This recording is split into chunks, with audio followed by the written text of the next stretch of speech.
देखो तुम बच्चों की बुद्धि में आता है कि नई सृष्टि का जो स्वर्गीय सुखदायी सृष्टि है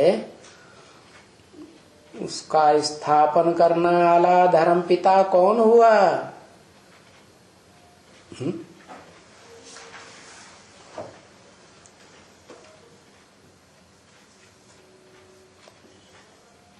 आदि नारायण, नारायण नहीं, आदि नारायण की विशेषता है वो डायरेक्ट नर से नारायण बनता है और सारे विश्व के ऊपर विजय प्राप्त करता है। उसके बाद जो नारायण बनेगा वो सतयुग का मालिक बनेगा, सारे विश्व का मालिक नहीं बनेगा। तो देखो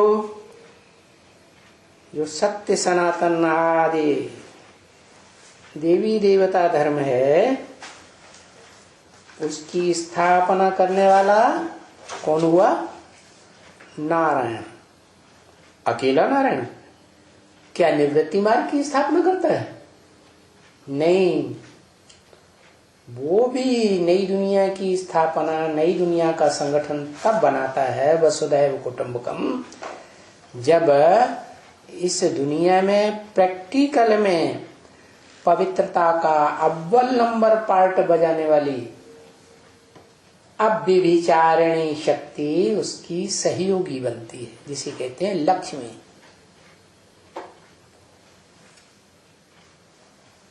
नारी से उसी जन्म में क्या बनती है? उसी जन्म में लक्ष्मी बनती है, योग बल के आधार पर। तो फिर देखो वो तो तुम जानते हो कि वो आएंगे कौन? लक्ष्मी नारायण। तो वो तो राजा हैं, अकेले आएंगे धर्मपिताओं की तरह कि अपनी प्रजा के साथ आएंगे? वो धर्मपिता हैं तो पहले अकेले आते हैं, चाहे वो मनुष्य सृष्टि का पहला पत्ता ही क्यों न हो, या कोई भी धर्म की डाली का पहला पत्ता ही क्यों न हो। इस्लाम धर्म का पहला पत्ता, मुस्लिम धर्म का, क्रिश्चियन धर्म का, लेकिन उन पत्तों में इतनी ताकत नहीं है। कितनी? जो सारे विश्व से लड़ाई लड़ करके राजाई प्राप्त कर लें। तो उनमें ये खासियत है धर्मपिताओं में। ये खासियत कैसे आती है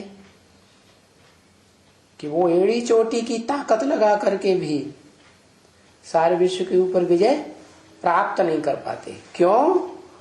क्योंकि वो नारी का सम्मान नहीं करते। विश्व विजय के काम में नारी का सम्मान नहीं किया तो विजय मिल नहीं सकती। क्या? ये शिव शक्तियां गाई हुई है। शिव इस सृष्टि पर आता है, निराकार आत्माओं का निराकारी बाप, तो शक्तियों के ही हाथ में सारी सत्ता देता है नई दुनिया स्थापन करने के लिए। पुरुषों को तो सबको दुर्योधन दुशासन बनाई दिया। इस दुनिया के जितने भी पुरुष मात्र। क्यों? क्योंकि काम इंद्रिय से मारामारी करते हैं और वो मारामारी ज्यादा कन्या माताओं को ही सहन करनी पड़ती है और फिर बेइज्जती भी करते हैं, सारी सत्ता अपनी मुट्ठी में ले लेते हैं। तो बताया कि ये एक ही धर्मपिता आदि नारायण है जो अपनी प्रजा के साथ आता है। अव्वल नंबर प्रजा कौन हुई है? माता। माता के द्वारा ही प्रजा पैदा होगी ना। तो वो माता, और माता कोई अकेली नहीं है, उसकी ढेर की ढेर भुजाएं दिखाई जाती हैं। अकेली माता या कन्या नई दुनिया की स्थापना कर लेगी? नहीं, ढेर की ढेर भुजाएं हैं, इसलिए वो शिव शक्तियां कही जाती है। तो वो अकेले नहीं आते हैं नारायण धर्म पिताओं की तरह इस सृष्टि पर। उनके फॉलोअर्स बाद में आते हैं, एक एक करके आएंगे। लेकिन ये क्या है? ये सारी प्रजा सहित इकट्ठा जो अव्वल नंबर प्रजा है आदि से लेकर के अंत तक सहयोगी बनने वाली प्रजा, जन्म जन्मांतर सहयोगी बनने वाली प्रजा कितनी कितनी संख्या? जल्दी बताओ।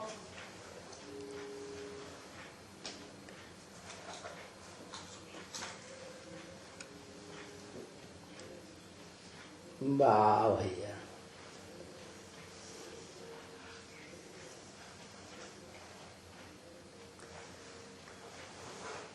है? चल, हाँ, एक नंबर बढ़ा दिया, 8। 8 मनुष्य आत्माएं निकलती हैं। क्या? इतनी छोटी राजधानी तैयार होती है नई दुनिया में।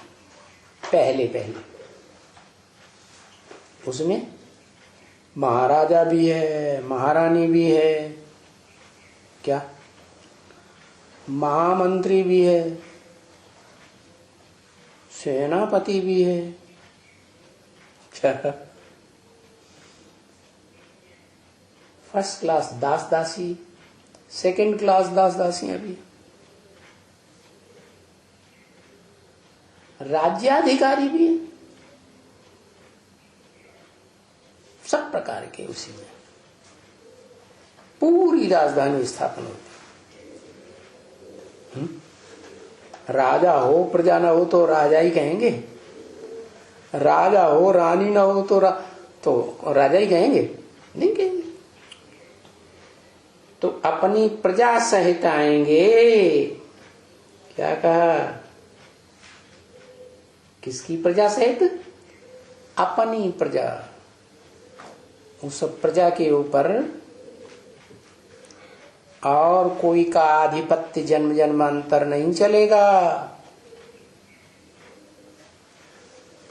अपनी प्रजा के ऊपर राजाई उन्हीं आदि नारायण की चलती है, आदि से अंत तक के जन्मपन में।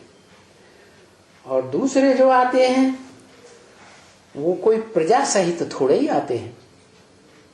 वो तो बताया, एक धर्मपिता आत्मलोक से आएगा, सुप्रीम एबोर्ड से कहो, अर्श से कहो, खुदा के लोक से कहो, तो उसके पीछे नंबरवार आते जाएंगे, एक एक करके, इकट्ठे नहीं आएंगे। और ये अपनी प्रजा के साथ इकट्ठी राजधानी स्थापन होती है।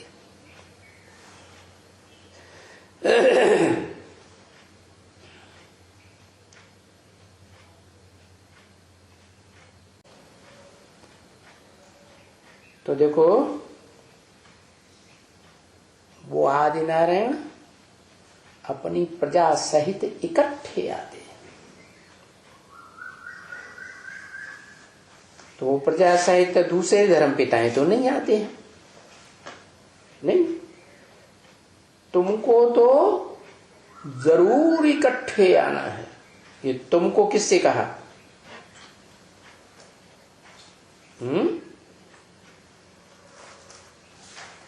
अरे ये तुमको किससे कहा?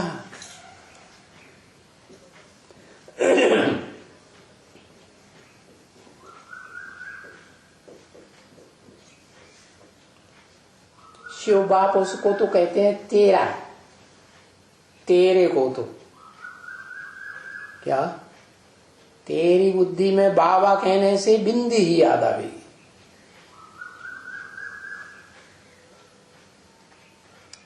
है इमर्ज करके इमर्ज करके दुनिया बताएंगे, नई दुनिया स्थापन नहीं होगी प्रैक्टिकल में, सब कुछ इमर्ज करके ही होगी।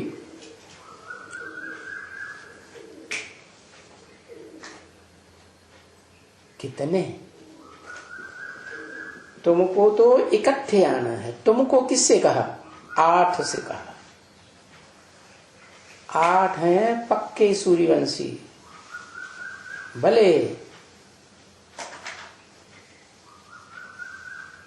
पूर्वज हैं अपने अपने ग्रुप के। क्या 8 भाइयों को नंबरवार राजाई तो मिली हुई है, अपने अपने ग्रुप के जैसे राजा हैं, लेकिन नंबरवार राजाई मिलती है। बाप के बच्चे होते हैं ना, बड़े बच्चे को बड़ी राजाई, फिर बड़ा भाई उनको काम सौंपता है, तुम ये संभालो, तुम वो संभालो, तुम वो संभालो, क्योंकि बड़ा भाई बाप समान माना जाता है। तो बताया वो 8 भाई जो हुए सूर्यवंशी, सात्विक हैं या तामसी राजसी हैं? सात्विक स्टेज वाले, आपस में किसी भी प्रकार का भेदभाव नहीं, यथा राजा तथा प्रजा, कोई छोटा बड़ा नहीं। तो जरूर उनको इकट्ठा आना है नई राजधानी में। वो दूसरे धर्म पिता है, एक आएगा पीछे दूसरा आएगा। क्या पहले इब्राहिम आएगा, पीछे बुद्ध आएगा, तीसरा आएगा, पीछे जास्ती आते जाएंगे, ऐसे ऐसे होता जाएगा। उनकी प्रजा उनके साथ नहीं आवेगी टोटल। तुम तो यहां तैयार हो रहे हो बिल्कुल ही। कैसे तैयार हो रहे हो? यथा राजा तथा प्रजा, पूरा ही संगठित रूप में तैयार हो रहे हो। क्या ऐसे नहीं छोटे बड़े हैं, सबका एक जैसा माहौल, कोई अपने को छोटा बड़ा नहीं समझता। तुम यहां तैयार हो रहे हो समत्व योग में, जो गीता में बताया। क्या आत्मा आत्मा भाई भाई, बिल्कुल ही तैयार हो रहे हो। किस बात के लिए? बाप से वर्षा लेने के लिए। क्या करता है बाप? जब बंटवारा होता है तो बाप सब भाइयों को बंटवारा कर देता है ना। है? हाँ, ये है बड़ा भाई पहले पैदा हुआ है तो ज्यादा अनुभवी बन जाता है। पहले पैदा हुआ, पहले मैच्योर्ड होता है, तो पहले कमाई करना शुरू करता है कि नहीं? नहीं करता। तो उसके पास शक्ति ज्यादा इकट्ठी हो जाती है। और बाद वाले भाई बाद में आते हैं, बाद में नौजवान बनेंगे तब इकट्ठी करेंगे शक्ति। तो नंबरवार तो हो जाते हैं, कोई पहले पहले धर्म पिता आता है, उस ग्रुप का पूर्वज। कोई मिडिल में आता है, उस ग्रुप का पूर्वज। कोई बाद में आता है, उस ग्रुप का पूर्वज। पूर्व माने पहले, ज माने जन्म लेने वाला। तो सब बच्चे जब बाप की पैदाइश हो जाती है और बाप अपना शरीर छोड़ने वाला होता है तो क्या करता है? सब बच्चों को बंटवारा करके जाएगा कि छोड़ के जाएगा लड़ाई लड़ने के लिए? है, बंटवारा कर देता है। तो जो भी प्रॉपर्टी बची बाप के पास, वो सारी प्रॉपर्टी को बच्चों में बराबर बराबर